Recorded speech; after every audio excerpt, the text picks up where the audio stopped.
Hey guys, welcome to my video. Today's video I'm going to be talking about starvation mode and the fact that it doesn't exist. So what you might see on social media, what you might have read, what someone might have told you is that when you go into a calorie deficit, whoa, okay, the body goes into starvation mode and it wants to hold on to fat.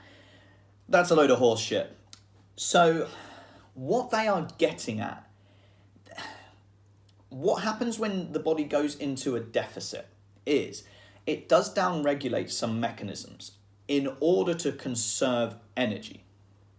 So it's not that it holds onto fat and makes fat impossible to get rid of, but what it does is some very subtle things and also some quite obvious things as well. So what it might downregulate are things like how active you are on a subconscious basis. What you might find is you sit down more, you might blink less, you hold your posture less. So you might find, when you're on a calorie deficit, you start to slump a little more. That's an energy conserving mechanism that the body has. In case you can't tell from my videos, I'm quite a handsy talker. My hands are all over the place. So even that is burning calories. If I was on an enormous calorie deficit or even a bit of a calorie deficit, what my body might do is almost make me subconsciously lazy and do less gestures while I'm talking. What you might find also, a bit more obvious things, is your step count decrease. Maybe you'll talk a little less. The body is a fantastic energy conserving system, organism, that when it is fed less, it will make sure that it will survive by down-regulating these things. And what you'll find is at the end of the day, your total energy expenditure has dropped down and it might match your deficit. So this takes me to another one of my videos that I've made. Are you in a deficit or has your NEAT dropped? Non-exercise activity thermogenesis.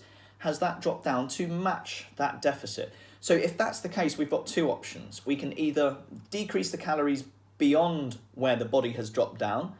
Again, it might drop down its NEAT a little bit more. Or what we could do, and this is what you'll see a lot of bodybuilders do, especially when they get to the last few percentage before they step on stage, you could add steps in.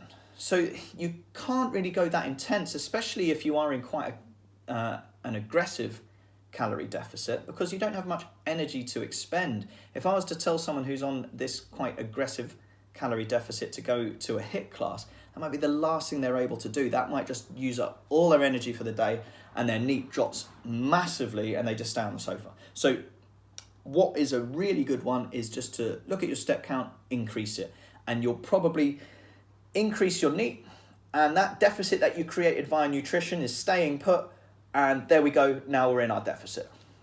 I hope all of that made sense. Thanks for watching.